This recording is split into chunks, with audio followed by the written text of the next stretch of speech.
दोस्तों, क्या ये केक आपने पहले कभी देखा है? हाँ, बिल्कुल सही कहा आपने, ये केक मेरे चैनल पर ही देखा है क्योंकि कुछ दिनों पहले मैं ये केक बना चुकी हूँ 2 टियर 2 केजी में। और दोस्तों, जो केक ऑर्डर मुझे नया मिला है उसकी रेफरेंस फ़ोटो कस्टमर ने मुझे यही भेजी है। उन्होंने कहा है आपका बना हुआ केक ही मुझे चाहिए, बट 2 टियर में नहीं, सिंगल में, यानी कि 1 टियर में उनको ये केक चाहिए था और 1 केजी में चाहिए था। तो बस मैंने कहा बन जाएगा। लेकिन दोस्तों, कुछ ऐसा हुआ, ऐसी मिस्टेक हुई मुझसे कि काफ़ी टेंशन हुई उससे, लेकिन लास्ट में सब कुछ ठीक हो गया। लेकिन दोस्तों, मैं वीडियो में आगे शेयर करूँगी कि गड़बड़ क्या हुई थी और आप वो गड़बड़ ना करें। तो इसके लिए आपको पूरा वीडियो देखना होगा दोस्तों, बिना स्किप किए हुए। और चलिए चलते हैं, पहले केक का स्पॉन्ज रेडी कर लेते हैं। उसके लिए मैंने यहाँ पर लिया है वनीला प्रीमिक्स, और यहाँ पर एक पैकेट में मेरा फिनिश हो गया था और कुछ और भी चाहिए था, इसलिए मैंने दूसरा पैकेट यहाँ पर ओपन किया है। और दोस्तों, मैं 1 केजी के पैकेट ये रखती हूँ, और जो भी मैं ब्रांड का प्रीमिक्स यूज़ करती हूँ ट्रिपलाइट का, तो जो भी मेरे केक मटेरियल शॉप है उस पर 5 केजी का पैकेट नहीं मिलता है, तो मैं 1 केजी के ही 5 या 10 पैकेट एक साथ लेकर आती हूँ। और फिर मैं चॉकलेट और वनीला के भी अलग अलग प्रीमिक्स लेकर रखती हूँ अपने साथ। तो दोस्तों, यहाँ पर मैंने ले लिया है 340 ग्राम प्रीमिक्स, और बस अब मैं इसका बैटर बना रही हूँ। उससे पहले मैंने गैस पर रख दिया है प्रीहीट होने के लिए, और अब मैं बैटर बनाऊंगी। तो बैटर बनाने के लिए सिंपली हमें पानी चाहिए, और थोड़ा थोड़ा करके पानी डालिए, जिससे बैटर की कंसिस्टेंसी प्रॉपर बने और ना ही पतला हो ना ही गाढ़ा रहे। तो यहाँ पे देखिए, इस तरह से मैं थोड़ा थोड़ा करके पानी डाल रही हूँ। साथ में यहाँ पर मैं 1 table spoon refined oil use करूँगी, 1 टेबल और साथ में मैं फ्लेवर ऐड करूँगी। तो जिस फ्लेवर का केक बनाना हो उस फ्लेवर की आप एसेंस की कुछ ड्रॉप्स इसमें डाल दीजिए। वनीला बना रहे हैं तो वनीला आप 1 टीस्पून यहाँ पर भरकर डालिए। बटर स्कॉच ½ टीस्पून डाल सकते हैं, लेकिन आप पाइनएप्पल, ब्लूबेरी और स्ट्रॉबेरी, इस तरह की जो एसेंस होते हैं वो थोड़े से हार्ड होते हैं, इन्हें थोड़ी सी कम क्वांटिटी में डालना होता है। तो ये देखिए, मेरा बैटर बनकर हो गया है रेडी, और मैंने यहाँ पर बना लिया था, तैयार कर लिया था केक टिन, और मैं यहाँ पर 7 इंच का केक टिन यूज़ करूँगी। जनरली मैं 1 केजी के लिए 7 इंच का केक टिन ही यूज़ करती हूँ, और मैंने उस पर बटर पेपर लगा लिया है। मैंने चारों तरफ भी लगा लिया है, और मैं ज़रूर लगाती हूँ क्योंकि हमारा जो साइड से केक थोड़ा सा गैस पर हार्ड हो भी जाता है, तो उस बटर पेपर लगाने से बिल्कुल भी हार्ड नहीं होता है, बहुत अच्छे से केक डिमोल्ड हो जाता है। ये देखिए, मैंने ये रख दिया है इस बर्तन में, और मैं अपने सारे केक्स इसी इडली मेकर में बेक करती हूँ। मेरे पास कोई ओटीजी ओवन अभी नहीं है फ़िलहाल, और मैं इसी में सारे केक बेक करती हूँ। और आप देख सकते हैं कितने स्पॉन्जी, फ्लफ़ी और प्रॉपर तरीके से बेक होते हैं केक स्पॉन्ज गैस पर। तो अगर आपके पास ओटीजी ओवन नहीं है तो आप बिल्कुल भी घबराएं नहीं कि आप केक नहीं बना सकते, बिल्कुल बना सकते हैं। मैं तो ऑर्डर के केक भी गैस पर ही बनाती हूँ, तो इसमें ज़्यादा सोचने वाली बात नहीं। बस आपको एक बर्तन यहाँ पर अलग सेपरेट रखना होगा ओनली केक के लिए। ये इडली मेकर मेरे लिए यूज़ का नहीं था, मेरे पास दूसरा इडली मेकर मैं न्यू लेकर आई थी, तो मैं इस इडली मेकर में केक बेक करती हूँ। और जब मुझे कुछ बड़ा स्पंज बनाना होता है, जैसे कि 8 इंच का, 10 इंच का, तो मैं बड़ा वाला भगोना, जो एल्युमिनियम का भगोना होता है, उसमें केक बेक करती हूँ। तो दोस्तों, कोई टेंशन नहीं है अगर आपके पास ओटीजी ओवन नहीं है तो। दोस्तों, यहाँ पर मैंने इसकी 4 लेयर कट कर ली हैं, और अब मैं इसकी फ्रॉस्टिंग कर रही हूँ, साथ में सोकिंग कर रही हूँ स्पंज की लेयर्स की। और यहाँ पर बटर स्कॉच क्रश भी मैं यूज़ कर रही हूँ, और अच्छे से हर लेयर में लगाना है ताकि इसका टेस्ट बहुत अच्छा बने। और साथ में जो आप केक स्पंज की लेयर्स को सोक करते हैं वो भी आप क्रश और पानी की मिक्सचर से करिए, तो आपके केक का टेस्ट और भी ज़्यादा बढ़ जाएगा दोस्तों। ये तो चलिए दोस्तों, अब मैं सुनाती हूँ इस केक ऑर्डर की स्टोरी, और साथ में आपको शेयर भी करूँगी कि मैंने इस केक ऑर्डर लेने में क्या मिस्टेक की, क्या गड़बड़ हुई, जो मैंने अभी तक नहीं की। फर्स्ट टाइम मेरे साथ ऐसा हुआ। और दोस्तों, मैं इसलिए शेयर कर रही हूँ कि जो भी मुझे थोड़ी सी टेंशन हुई वो आपके साथ ना हो और आप ऐसी मिस्टेक ना करें जो मैंने की है। तो चलिए अब मैं आपको बताती हूँ कि ये केक ऑर्डर मुझे कैसे मिला। तो दोस्तों टाइम था शाम का और शाम को मैं चाय ले रही थी। बाहर बैठते हैं हम शाम को चाय लेते हैं और कुछ गपशप करते हैं, क्योंकि शाम के टाइम में हम सब लोग इकट्ठा होते हैं। और दोस्तों फिर क्या हुआ कि दो भैया आए हमारे पास। उन्होंने कहा मैम आप केक बनाती हैं, दीदी आप केक बनाती हैं, मुझे केक बनवाना था कल के लिए। तो मैंने कहा आइए बैठिए। मैंने उनको बिठाया और वो थोड़े से मेरी जान परिचित के भी थे। ठीक है, तो उन्होंने मुझे ऑर्डर दे दिया। उन्होंने कहा मैम मैंने आपके चैनल पर से एक पिक निकाली है आपके बने हुए केक की, बट मुझे 2 टियर में नहीं चाहिए, सेम टू सेम आप 1 लेयर बना दीजिएगा 1 केजी में। तो मैंने उनको प्राइस बता दिया। उन्होंने कहा ठीक है, और बस ज़्यादा कुछ बात नहीं करी उन्होंने। और उन्होंने कहा चलो हम कल लेने आ जाएंगे, आप 5 बजे के बाद केक रेडी रखना तो हम लेने आएंगे। तो मैंने कहा ठीक है, आपको शाम को 5 बजे के बाद आप कभी भी आ जाइएगा, आपको केक रेडी मिलेगा। तो बस इतना कहकर वो चले गए। और बस फिर मैंने नाइट में ही स्पॉन्ज बना के रख लिया और नेक्स्ट डे मैंने ये पूरा केक बना लिया। और जैसे ही शाम हुई तो मुझे ध्यान आया कि चलिए केक का मैं बोल देती हूँ कि केक रेडी है आप ले जाइए। लेकिन हुआ ये दोस्तों कि मैंने उनका कॉन्टैक्ट नंबर नहीं ले पाया। मेरे पास उनका कोई कॉन्टैक्ट नंबर नहीं था और ना ही मुझे पता था कि वो कहाँ के रहने वाले हैं। बस लोकल के तो थे, बट मुझे एक्चुअल उनका एड्रेस नहीं पता था। तो शाम के 6 बज गए तो मैंने सोचा चलो आ जाएंगे लेने के लिए।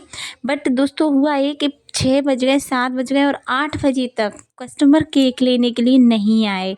तो दोस्तों थोड़ी मुझे उस टाइम पे टेंशन हुई और फिर मैंने अपनी जो मिस्टेक है वो रियलाइज़ की कि मैंने उनका कॉन्टैक्ट नंबर नहीं ले पाया। और तब से मेरी उनसे कोई बात भी नहीं हुई। और ना ही दोस्तों उन्होंने मुझसे फ्लेवर शेयर किया था, तो फ्लेवर के लिए भी मैं कंफ्यूज रही और मैंने फ्लेवर अपने मन से ही बटर स्कॉच फ्लेवर का मैंने केक बनाया था। तो दोस्तों अभी इस केक का क्या हुआ और कस्टमर केक लेने के लिए आए या नहीं आए ये मैं बाद में शेयर करूँगी। पहले मैं आपको बता देती हूँ कि मैं अभी क्या कर रही हूँ। तो दोस्तों यहाँ पर मैंने इस केक की क्रम कोटिंग कर ली है, सेट होने के लिए भी रख दिया था, अच्छे से सेट हो गया था केक। और अब मुझे ब्लू और वाइट का यहाँ पर कॉम्बिनेशन बनाना था। तो यहाँ पहले मैंने पाइपिंग बैग में ब्लू कलर की क्रीम भरी है और नीचे मैं ब्लू कलर रखूँगी, ऊपर वाइट करूँगी, थोड़ा मिक्सअप भी करूँगी।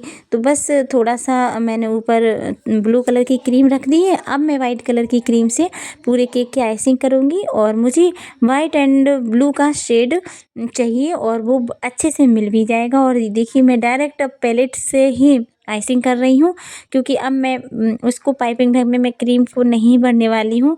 मुझे बहुत आलस आता है पाइपिंग बैग में क्रीम भर कर करने का, इसलिए मैं डायरेक्टली पैलेट से ही करती हूँ। ये देखिए मैंने उस पर ही पैलेट की हेल्प से लगा दी है क्रीम। मुझे इस तरह से आइसिंग करना बड़ा अच्छा लगता है दोस्तों, बहुत अच्छा प्रोफेशनली लगता है।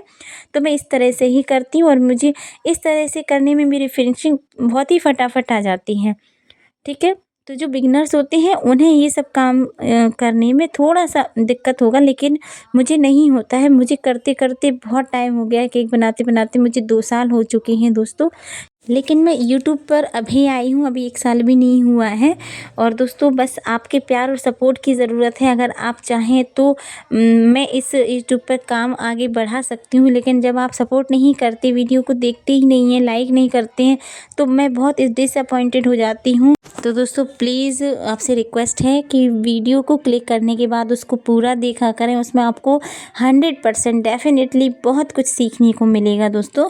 तो और अगर वीडियो थोड़ा भी पसंद आया करे तो वीडियो को लाइक किया कीजिए, साथ में कमेंट भी किया कीजिए कि आपको इस वीडियो में क्या अच्छा लगा, क्या अच्छा नहीं लगा। दोनों चीज़ें आप लिख सकते हैं, मुझे इसमें कोई भी हर्ज नहीं है। तो चलिए अब मैं आपको बता देती हूँ कि हुआ क्या, मेरे कस्टमर केक लेने के लिए आए कि नहीं। तो दोस्तों 8 बज चुके थे और फिर मैंने सोचा कोई बात नहीं, अगर कस्टमर केक लेने के लिए नहीं भी आते हैं तो कोई बात नहीं, मैं इस केक को अभी 2 दिन तक और रखूँगी और अगर ये केक सेल नहीं होता है तो हम इसको कट करके घर पे ही खा लेंगे, क्योंकि कभी कभी ऐसा मौका मिलता है। मेरे साथ तो अभी तक ऐसा नहीं हुआ, फर्स्ट टाइम ऐसा हुआ। तो दोस्तों क्या हुआ कि ठीक 8:45 बजे कस्टमर आए और बोले कि मैम केक बन गया क्या? तो मैंने कहा केक तो भैया 5:30 बजे तक मैंने रेडी करके रख लिया था।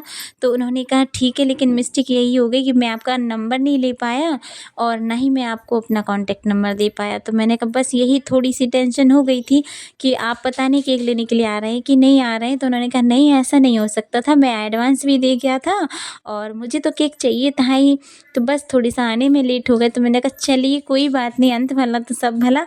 और बस मुझे अच्छा लगा कि कस्टमर केक लेने के लिए आ गए और साथ में उन्होंने बर्थडे डेकोरेशन का भी सारा सामान ले लिया, क्योंकि मैं रखती हूँ अपने पास केक के साथ साथ में बर्थडे का भी सामान रखती हूँ, बर्थडे डेकोरेशन का और सारा कुछ जो भी मटेरियल लगता है।